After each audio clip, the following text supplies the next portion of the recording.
It's the end of the day with Ray. Hello, my friends. Well, ladies and gentlemen, you've heard the big news. It came out yesterday. Carl Icahn sells his interest in Xerox back to Xerox itself. I had a lot of people reach out. Ray, you going to do an episode on this? Well, of course I am. So here's that episode, ladies and gentlemen. What I decided to do is go to Xerox's website, get a copy of the press release, show it here on the Sharp Interactive board, let you all read it, and then call it good. Aren't you glad I don't do that? Ladies and gentlemen, it just amazes the hell out of me that our industry's got all this media and all these analysts, and every single one of them do the exact same thing. They go to the OEM's website, copy the press release, and put it on their blog and call it news. Totally ridiculous. Let's talk about Carl Icahn selling out of Xerox. Ladies and gentlemen, Carl Icahn's in his late 80s. Maybe he went to Steven and the team and said, you know what? It's time for you folks to continue on your mission and bring Xerox to the next century. It's time for me to go. Maybe more folks in our industry ought to think like Carl Icahn. But you know, I had some folks reach out to me and they said that Carl Icahn was terrible for Xerox. He ruined Xerox. When I hear that, I'm like, what are you talking about? If it wasn't for what Carl Icahn and John Vicentin did in 2018 and 2019, I don't believe Xerox would be here today. Or they would be in as terrible shape as Konica Minolta, ready to fall off a cliff. Ladies and gentlemen, our industry needs more bold leaders like Carl Icahn and John Vicentin. May he rest in peace, because John Vicentin had an untimely death. But John Vicentin handpicked Steven. And Steven handpicked his COO, John Bruno. And Steven and John have been working with Carl. And now it's time for Carl to move on. And let's be honest, folks, Carl Icahn has some of his own issues to deal with. He's got people out there trying to short him. But he doesn't need to be at Xerox anymore. But he didn't ruin Xerox. Back in 2018 and 2019, Carl Icahn had a vision. And I liked his vision. And that vision was to buy HP, to come together, two iconic brands in a marketplace and change technology being delivered to end users forever. And they would have changed it in a great way. Carl Icahn and John Vicentin, they had to clean up Xerox. And they had to make some tough decisions through that cleanup. And that's why a lot of folks in our industry don't like Carl Icahn. Because there's a lot of folks in our industry that unless you're willing to slap them on the back and kiss them all the time, they don't want anything to do with you. They hate people that might kick you in the ass to try to make you better. They'd rather sing Kumbaya and run their train right off a cliff. But that's not Carl Icahn. That wasn't John Vicentin. That's not Steven B. or John Bruno. These are bold leaders that are willing to be ruthless against status quo. That are willing to be ruthless against what gets in the way. That are willing to be ruthless when they need to cut costs. Ladies and gentlemen, our industry's in a decline. It needs to transition. People are going to print less tomorrow than they do today, and they're going to continue to do that until we cannot make enough money to sustain a business model. Everybody with a logical brain understands that. But yet, when these bold leaders like Carl Icahn and John Vicentin and Steven and what they're doing over there at Xerox, when they start having to make these changes, everybody gets all freaked out. Think about Global Imaging back in 2018 and 2019. What do we have? We got a big giant roll-up where the owners are branch managers, and a lot of these folks are making nearly $1 million a year. It was a total insane business model. It might have worked in the 90s, in the early 2000s, but it's not going to work today in a declining marketplace that needs to transition. Carl Icahn and John Vicentin knew that, and they set on a path to clean up Global. Today, ladies and gentlemen, if you compare what was going on, back from 2018 to now, Xerox has captured back nearly $2 billion in cost. Xerox is running 6-7% operating profit. Had Xerox not made those changes, those tough changes, those brutal changes, that ruthlessness against status quo, Xerox would be falling off a cliff along with Konica. So there's that press release. We've all read it on everybody's blog, right? But think about this vision that John Vicentin and Carl Icahn had. coming together with HP. I think about that, and I think about Enrique Lores, the newly appointed president of HP, who I believe was completely inept at understanding the realities and benefits of coming together with Xerox. And I want to talk a little bit about that because I think Xerox has to make some new plays, and maybe HP's not off the table, and I want to talk a little bit about it. But back when that was going on, Enrique Lores going on the talk circuit, because he loves to get out there. I believe he just talks about fantasies, the hybrid worker, and all the crazy nonsense around subscriptions and all that other stuff. But this was a particular interview he did when HP was trying to take him over. And I captured this off that soundtrack. This is what he was saying. With a $60 billion company, more than 60% of our business is personal system PCs, and that don't have anything to do with Xerox. This is how blind he was. He didn't realize that Xerox delivers technology to businesses all over the world, something HP doesn't know how to do. They don't know how to deliver to businesses. They've tried to get into what we call the BTA channel numerous times. They bought a company called Samsung in 2017 and completely destroyed it. They set up this crazy Amplify agreement because they didn't understand how to deal with resellers delivering your products into businesses. They were completely inept at understanding how Xerox would benefit them. The good news is, because HP has lost so much revenue in the last few years, when do you see the number? I'm going to share it with you. I believe the board over at HP will fire Enrique Lores, and a lot of the team will be gone because they've done nothing to help HP position themselves for a different future. And maybe the new leadership at HP will look at Xerox and say, wow, maybe we should rethink this. But you'll see over here, I got a couple of logos. I got HP, Fujifilm, and Canon. What will Xerox do next? And I just shared some thoughts regarding HP.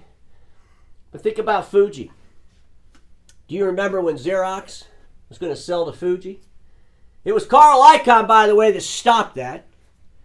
And ladies and gentlemen, it doesn't matter whether they would have got more money than they're getting today or any of that. What matters about that deal was that if Fuji would have bought Xerox, what would they have done? You would have had a big giant OEM buying a big giant dealer, because I believe Xerox is a dealer, a reseller that takes products to end users. And it wouldn't have worked. It would have been no different than the massive direct footprint that Konica Minolta has that we're going to watch them unwind. Because it doesn't work. Because Xerox, in order to stay relevant with the businesses that it services and supports print equipment with, they're going to have to start selling technologies and services that have nothing to do with products that Fuji will make. And it will cause a conflict. It won't work. Do you remember when Canon told HP that if Xerox buys you, we're not going to support you anymore? Ladies and gentlemen, when they said that, I did an episode on it way back then. I said, that's just ridiculous. HP represents 20% of Canon's revenue. It's as ridiculous as Canon telling HP we're not going to do business with you if Xerox buys you, as it is for Fuji to run around talking about going direct in the United States or trying to circumvent Xerox or canceling Xerox. I think Stephen B. said it best in Miami. F Fuji around that subject. Because Xerox is Fuji's largest customer. But ladies and gentlemen, when you think about HP, they're not really an OEM. They outsource product manufacturing.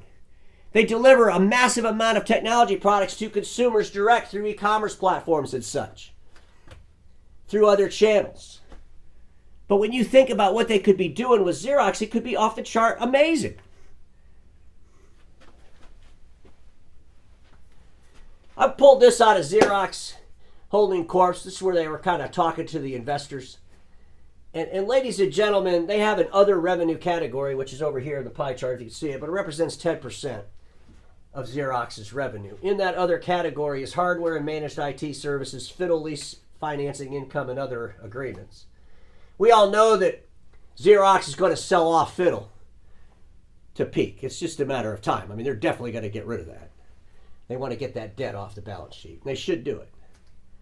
But when you think about Xerox, this global company, 10% of their revenue is coming in this managed IT, which is really less than that because if you pull the fiddle out of there, it's probably 7 or 6%, maybe even only 5%. In other words, if they were to merge with HP, think of the potential. That's their largest area to grow, is in the IT space and all the compute products. Ladies and gentlemen, of course HP could have still sold all the stuff to the consumer world. But they would have had Xerox to deliver all these other compute products and services to the business world. It would have been a fantastic business model. Quite honestly, I think Canon would have loved to have been part of that model. Quite honestly, going forward, maybe Fuji wants to be part of that model. Maybe Fuji sees some value in Xerox and HP coming together and Fuji being the OEM around the print equipment. Ladies and gentlemen, for Xerox to be successful, for them to head on a path in the direction to keep them relevant for another 100 years, they're going to have to start selling services inside these accounts. What scares me about Xerox, what scares me about all the folks in our industry getting into IT services is they haven't clearly defined those IT services. And those IT services in the Xerox case can be IT compute products for sure. Notebooks, laptops, a lot of products. But it also needs to have some services with it. I want you all to think about something. Do you remember when Kaseya bought Datto for $6.2 billion? Could you imagine for 1 minute if Xerox and HP had come together and instead of Kaseya buying Datto, they did? Quite honestly, ladies and gentlemen, this is what Xerox needs to be thinking about. They don't need to run around and buy an IT services company. They need to buy an IT services platform, a component of IT. Datto is a component of IT services. Backup continuity. Could you imagine if Xerox owned Datto? First of all, here's what I believe. I believe the leaders at Datto wouldn't have ran out the door within 90 days like they did when Kaseya bought them. I believe the leaders at Datto might have said, holy smokes, we have a great opportunity to deliver continuity services throughout the globe through Xerox.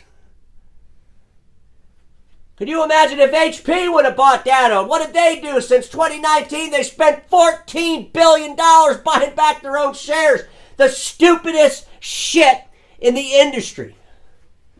I'm telling you right now, Enrique Lores is going to go down in history as the worst decision maker around stock buybacks. Even Warren Buffett, who loves stock buybacks, has to be questioned in the sanity of what Enrique Lores has been doing. And apparently he is, because he's selling out of his HP position. Ladies and gentlemen, let's just talk about Xerox and HP real quick. Those of you that believe that Carl Icahn ruined ruined Xerox, let me share some facts with you. The year ending December of 2022, the revenue at Xerox was $7.11 billion. The year ending December 2021 was $7.04 billion. And December 2020 was $7.02 billion. So you can see that Xerox has grown pretty much flat. Had a little bit of bump in 2022. We'll see where they're at in 2023. Now let's look at our friends over there at HP. $63.5 billion is what they did for their FY 2021. When they close out the current year, they're going to be $13 billion below the 2021 number. That's a massive 20% decline in revenue. HP is a train wreck. And they thought that Xerox would drag them down. To be fair, if you look at Xerox's 2019 number to 2020, you see a dip, a pretty big dip, called a global pandemic. Because Xerox business was all around print. And the reality of it is, since that decline, they've been able to stay flat with a little growth. HP, on the other hand, they lived in a fantasy world. They sold a bunch of notebooks during a global pandemic. They sold a bunch of printers for people's houses, but no one's using the printers in the houses. No one's buying the notebooks anymore. They're getting pressure from competition, and their revenues dropped 20% from their 2021 number. The best thing HP could have done was sell to Xerox. And maybe the future, with new leadership at HP, because I don't think the current leadership's going to be able to deliver a 20% decline in revenue without getting fired. So maybe the new leadership in HP, along with the new dynamics that are going to be going on at Xerox with some new board members, will see the value in coming together. And maybe Fuji or maybe Canon will see the value in joining in on the fun. But ladies and gentlemen, the bottom line is this. Status quo is the killer of all that'll be invented. Don't get stuck there, whether you're HP or Xerox, whether you're Konica, whether you're Ricoh. Our industry needs transition. Our industry needs bold leadership. Our industry does not need to run around and hug each other all the time. Sometimes we need those bold leaders like Carl Icahn and John Vistentin, may he rest in peace, and Stephen B., to kick us in the ass so we can stay on the road to relevancy. I'll see you all tomorrow.